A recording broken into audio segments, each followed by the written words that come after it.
தரமான கோபி அண்ணாவோட சம்பவம் இருக்குது. கடைசி வரைக்கும் பாருங்க, புரியும். சார் நாங்க வந்து மிடில் கிளாஸ் ஃபேமிலி சார். அவ வந்து 50,000 கேட்டா, எங்களால 50,000 முடியாது. அவங்க அப்பா வந்து கார் டிரைவர். அவருக்கு அவ 50 பவுன், என்னால 20 பவுன். எங்க அம்மா 10 பவுன் கொடுத்தாங்க, அது அப்படியே இருக்கு.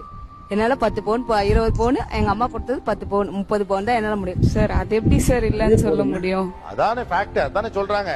அட்லீஸ்ட் மேரேஜ் ஆகி 1 இயர்க்குள்ள அந்த 20 பவுன் போட்டுக்கலாம். மேரேஜ் மெட்ராஸ்ல பண்ண சொல்லுது. என்னால முடியாது சார். நாங்க வந்தவாசி, எங்களால வந்தவாசியில தான் பண்ண முடியும். எங்களால மெட்ராஸ்ல பண்ண முடியாது சார். எல்லா சொந்தக்காரங்களுக்கும் அதே மண்டபம் அதே இதுலயே பண்றாங்க சார். அப்புறம் நம்மளோட ஸ்டேட்டஸ் என்னன்னு தெரியுது சார்.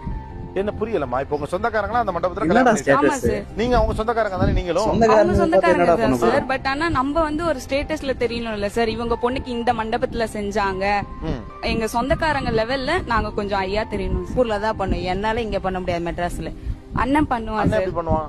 அண்ணன் வந்து சம்பாதிக்கிறாங்கல்ல சார். அண்ணனும் அப்பாவும் சேர்ந்து பண்ணுவாங்க.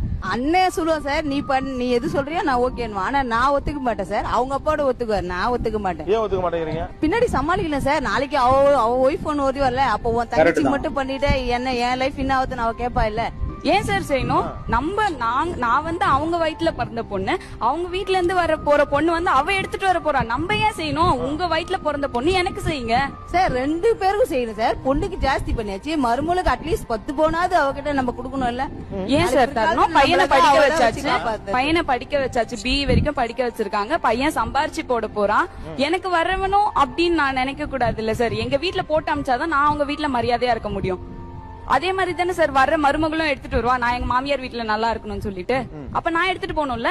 உங்களுக்கு வரப்போற கணவர் ஓகே, அவருடைய தங்கச்சிக்கு கல்யாணம் பண்றதுக்காக ஒரு 2-3 லட்சம் ரூபாய் கடன் வாங்கிட்டு தங்கச்சி கல்யாணம் பண்ணிட்டு அந்த கடனோட உங்களை கல்யாணம் பண்ணிக்கிறாரு.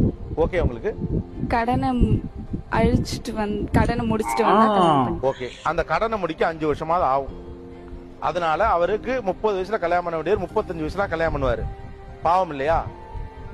அவரே பாவம்னா உங்க அண்ணன் பாவம் இல்ல? நல்லா செருப்ப சாணி நமக்கு வச்ச மாதிரி கேட்டாரு பாருங்க. இந்த கேள்விக்கு பதிலே சொல்ல முடியாது. எப்படி இருக்காங்க பாருங்களேன், எனக்கு புரியவே மாட்டேது. எனக்கு இதெல்லாம் மன உளைச்சல் ஆகுதுடா. கல்யாணமே பண்ணலாமா வேணாமான்னு யோசிக்க நிலைமைக்கெல்லாம் போகுது மனசு. ஒரு சக்திக்கு மீறி ஒருத்தவங்க வந்து இதை பண்ணிதான் தீரணும்னு நினைக்கிற ஒரு மைண்ட் செட் எப்படி அவங்க போடுறாங்கன்னே தெரிய மாட்டேது. அப்படி குடும்பமே கஷ்டப்பட்டாலும் போறவங்கள சந்தோஷமா வாழணும்னு நினைக்கிறவங்களாம் எனக்கு தெரிஞ்சு கல்யாணம் போனா சும்மாவே இருந்துட்டு போயிடலாம் நான் சொல்லுவேன். நீங்க உங்க பேரண்ட்ஸை இப்படி கஷ்டப்படுறது நினைக்கிறீங்களா?